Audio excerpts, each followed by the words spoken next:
தூக்கம் எப்படி தூங்கணும், எப்படி படுத்து தூங்கணும், எத்தனை மணிக்கு தூங்கணும், எத்தனை மணிக்கு எழுந்திரிக்கணும், அதிக நேரம் தூங்குறதுனால என்ன தொந்தரவுகள் ஏற்படும், குறைஞ்ச தூக்கம் இருந்துச்சுன்னா என்ன தொந்தரவுகள் ஏற்படும், தூக்கம் டிஸ்டர்ப் ஆனா என்னென்ன தொந்தரவுகள் ஏற்படும், பகல்ல தூங்கும் போது என்னென்ன தொந்தரவுகள் ஏற்படும், தூங்கும் போது என்னென்ன செய்யணும்.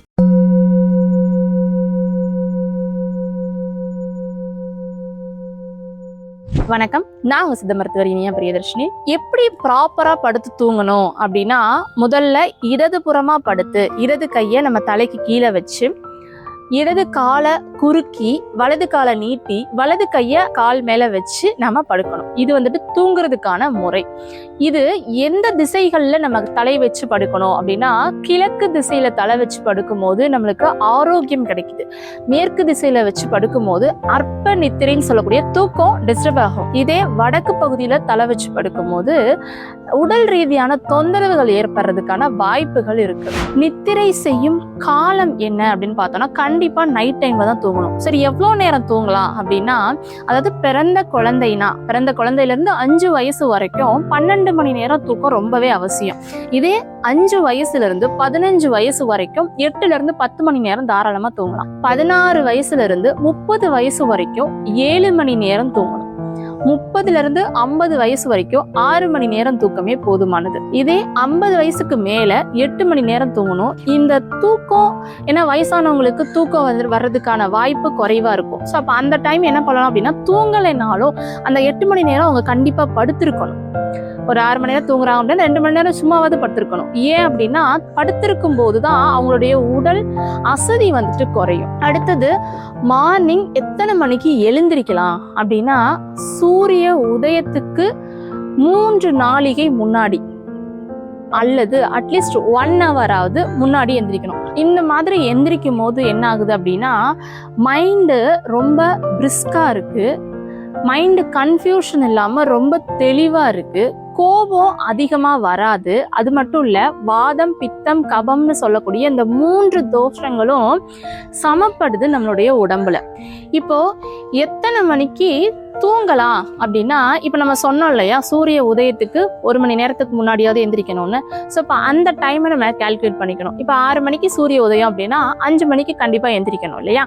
அப்போ 5னா நாம எத்தனை மணிக்கு தூங்கலாம் அப்படின்னா, கண்டிப்பா ஒரு 9 மணிக்கு தூங்கினாதான் 8 மணி நேரம் தூக்கம் இருக்கும்.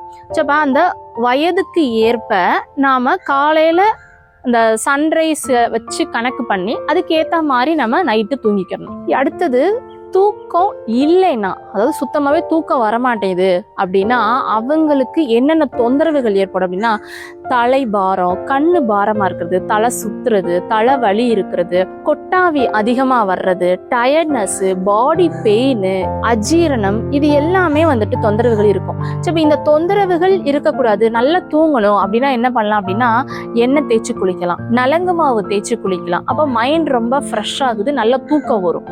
அதுக்கப்புறம் பார்த்தோம்னா, பால், தயிர், இதெல்லாமே நிறைய உணவுல எடுத்துக்கலாம். அடுத்தது, சரியான தூக்கம் இல்லைன்னா, அதாவது டிஸ்டர்ப் ஆகுது, தூக்கம் டிஸ்டர்ப் ஆகுது, இடையில முழிப்பு வருது, தூங்குன மாதிரியே இல்லை. ஸோ இந்த மாதிரி இருக்கும்போது என்னென்ன உடல் ரீதியான தொந்தரவுகள் ஏற்படும் அப்படின்னா, மைண்ட் ரொம்ப கன்ஃபியூஷனா இருக்கும், கோபம், பயம், இதெல்லாம் அதிகமா வந்துட்டு ஏற்படும், அஜீரணம், டயர்ட்னஸ், இது எல்லாமே வந்துட்டு இருக்கும். அதாவது சரியான தூக்கம் இல்லாததுனால இந்த தொந்தரவுகள் வருது. இப்ப இந்த தொந்தரவுகள் வரக்கூடாது அப்படின்னா அதுக்கு என்ன பரிகாரம் அப்படின்னா, நமக்கு இப்போ தூக்கம் டிஸ்டர்ப் ஆகுது, நம்ம ஒரு நைட்டு ஒரு 2 மணி நேரம் தூக்கம் வந்துட்டு டிஸ்டர்ப் ஆயிருது, நம்ம கம்மியா தூங்கிடுறோம் அப்படின்னா, அந்த தூக்கத்தினுடைய பாதி அளவு தூக்க நேரத்தை பகல்ல தூங்கலாம். இப்ப நைட்டு ஒரு 2 மணி நேரம் தூக்கம் நமக்கு டிஸ்டர்ப் ஆயிருச்சு அப்படின்னா 1 மணி நேரம் பகல் தூக்கம் தூங்கணும். அதுவும் காலை உணவை தவிர்த்துட்டு தூங்கணும்.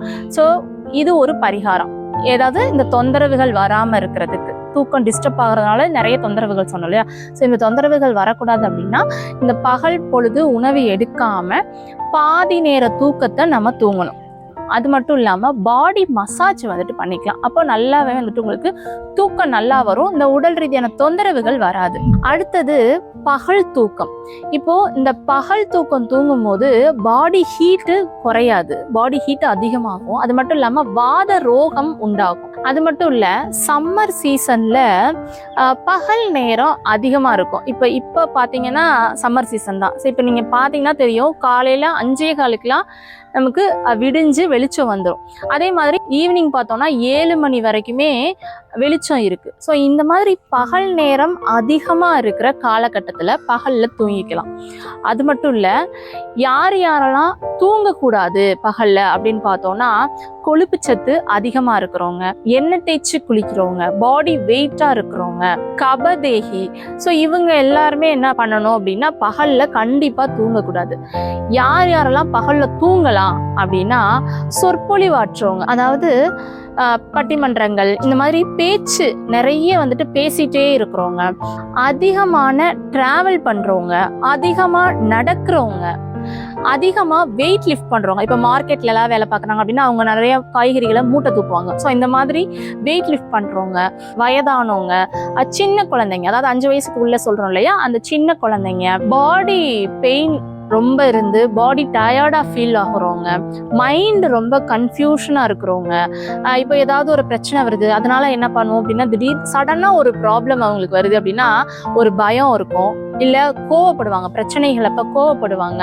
ஸோ கவலை, ஒரு சிலருக்கு கவலை இருக்கும். ஸோ மாதிரி இந்த கோவம், பயம், கவலை, இந்த மாதிரி எமோஷன்ஸ்ல மைண்ட் வந்துட்டு ரொம்ப டிஸ்டர்ப் ஆகும். ஸோ அந்த மாதிரி இருக்கவங்க பகல்ல வந்துட்டு நல்லாவே தூங்கலாம். அது மட்டும் இல்ல, அஜீரணம் இருக்கிறவங்க, ஜீரணம் ஆகாம இருக்கிறவங்க, வயிற்று வலி இருக்கிறவங்க, அடிபடுறவங்க, ஏதாவது ஒரு அடிபட்டு காயம் ஆயிருச்சு அப்படின்னா கண்டிப்பா அவங்க பகல் தூக்கம் தூங்கும் போது அவங்களுக்கு அந்த அடிபட்ட காயம் ஆறுறதுக்கான டைமாவும் இருக்கும், இன்னொன்னு இந்த பெயின் வந்துட்டு தெரியாம இருக்கும். ஸோ அவங்க பகல் தூக்கம் தூங்கலாம். ஸோ இந்த மாதிரி எல்லாருமே என்ன பண்ணலாம் அப்படின்னா பகல்ல தூங்கிக்கணும். அதிக நேரம் தூங்குறவங்களுக்கு என்ன தொந்தரவுகள் ஏற்படும் அப்படின்னா, அதாவது நார்மலா தூங்குற டயத்தை விட ரொம்ப அடிக்கடி தூங்கிக்கிட்டே இருப்பாங்க, தூக்கம் ரொம்ப வந்துட்டே இருக்கும். ஸோ இப்போ இவங்களுக்கு என்ன தொந்தரவுகள் ஏற்படும் அப்படின்னா, தலை சுத்துறது, தலை வலிக்கிறது, சைனஸ் ப்ராப்ளம் வரும், அவங்களுக்கு ரத்த நாளங்கள் வீக் ஆகும். ஸோ இப்போ இந்த மாதிரி தொந்தரவுகள் வரக்கூடாது அப்படின்னா என்ன பண்ணலாம் அப்படின்னா, ஃபுட்டை வந்துட்டு குறைச்சிக்கணும். ஏன்னா அதிகமான தூக்கம் இருக்கவங்க உணவை குறைச்சிக்கணும். அப்ப ஒரு வேளை உணவு எடுத்துக்கணும். அப்படி இல்லைன்னா என்னால முடியாது, சாப்பிடாம இருக்க முடியாது, பசிக்கும் அப்படின்னா 2 வேளை உணவை குறைச்சிக்கிறணும். ஸோ அந்த மாதிரி எடுத்துக்கலாம். அது மட்டும் இல்லாம வெந்நீர்ல நல்லா ஆவி பிடிக்கிறோம். ஸோ இப்போ அந்த மாதிரி ஆவி பிடிக்கும் போது இந்த தொந்தரவுகள்ல இருந்து நம்ம வெளியில வரலாம், தூக்கம் அதிகமாகிறதுனால ஏற்படுற தொந்தரவுகள் இருந்து. ஸோ இப்போ அதுக்கப்புறம் பார்த்தோம் அப்படின்னா நசியம்னு சொல்லக்கூடிய, ஏன்னா இந்த தொந்தரவுகள்ல பார்த்தோம்னா தலைவலி, சைனஸ் ப்ராப்ளம் இதெல்லாம் வந்துட்டு வரும். அப்ப அது வராம இருக்கணும்னா என்ன பண்றதுன்னா, நசியம்னு சொல்லக்கூடிய நம்ம மூக்குல எண்ணெய் விடுறது, அதாவது தேங்காய் எண்ணெயோ மூலிகை எண்ணெய்களையோ விடலாம். மூலிகை எண்ணெய் நம்ம விட முடியாதவங்க, ஏன்னா மூலிகை எண்ணெய் கண்டிப்பா நீங்க டாக்டர்ஸ்ட கேட்டு தான் விடணும். ஸோ இப்போ இந்த மாதிரி எண்ணெய்களை நசியம் விடுறது மூலியமா நம்ம இந்த தொந்தரவுகள் வராம தடுக்கலாம். அடுத்தது குறைந்த நித்திரை. இப்போ கம்மியான தூக்கம் இருக்கு, கொஞ்ச நேரம் தான் தூங்குறாங்க அப்படின்னா அவங்க என்ன பண்ணலாம், ஃபர்ஸ்ட் பயம், கோவம், கவலை, இந்த மாதிரி நெகட்டிவ் எமோஷன்ஸ்ல இருந்து கண்டிப்பா வெளியில வரணும். ஒண்ணு. இன்னொன்னு, உடற்பயிற்சி செய்யணும். எப்ப அப்படின்னா மாலை நேரங்கள்ல. ஏன்னா ஈவினிங் டைம் உடற்பயிற்சி செஞ்சாதான் நைட்டு நல்லா தூக்கம் வரும். ஸோ இப்போ ஈவினிங் உடற்பயிற்சி செய்யணும். அடுத்தது பார்த்தோம்னா எண்ணெய் குளியல், நலங்கு மாவு தேய்ச்சி குளிக்கிறது, பால், தயிர் உணவுல நிறைய எடுத்துக்கிறது, இந்த மாதிரி எடுத்துக்கும் போது நல்ல தூக்கம் வந்துட்டு கிடைக்குது. அடுத்தது, தூங்கும் போது என்ன ஃபாலோ பண்ணணும், படுக்கைக்கு போகும்போது எதை ஃபாலோ பண்ணணும் அப்படின்னா, நம்ம சாப்பிட்டுட்டு உடனே படுத்துடக்கூடாது. சாப்பிட்டு கொஞ்ச நேரம் உட்கார்ந்துருக்கணும், கொஞ்ச நேரம் நடக்கணும், அதுக்கப்புறம் தான் போய் படுக்கணும். அடுத்தது, தூங்கும் போது கண்டிப்பா மைண்ட் ரிலாக்ஸா இருக்கணும். அப்ப பார்த்தோம்னா போன் பாக்குறது, டிவி பாக்குறது இதெல்லாமே இருக்கவே கூடாது. ஏன் அப்படின்னா, எப்பயுமே மைண்டு மன சஞ்சலம் ஏற்படாம தூங்கணும்னு சொல்லியிருக்காங்க. அப்ப நம்ம மைண்ட் ரொம்ப ரிலாக்ஸா தூங்கணும். ஸோ இப்போ என்னால முடியல, நான் ஏதோ ஒரு வேலையில அவசரமா வந்துட்டேன், ஆனா இன்னும் நம்ம மைண்ட் காமாவே இல்லை, என்னால ரிலாக்ஸ் ஆகாம தான் நான் தூங்குறேன் தினம் அப்படின்னு நினைக்கிறவங்க யோக நித்ரான்னு சொல்லக்கூடிய அந்த டெக்னிக்கை ஃபாலோ பண்ணலாம். அதாவது யோக நித்ரா பண்ணும்போது மைண்டு ரொம்ப ரிலாக்ஸ் ஆகுது. சரி, இப்போ இந்த யோக நித்ரா எப்படி பண்ணலாம் அப்படின்ற வீடியோவோட லிங்கை நான் டிஸ்கிரிப்ஷன்ல கொடுக்குறேன், பார்த்துக்கோங்க.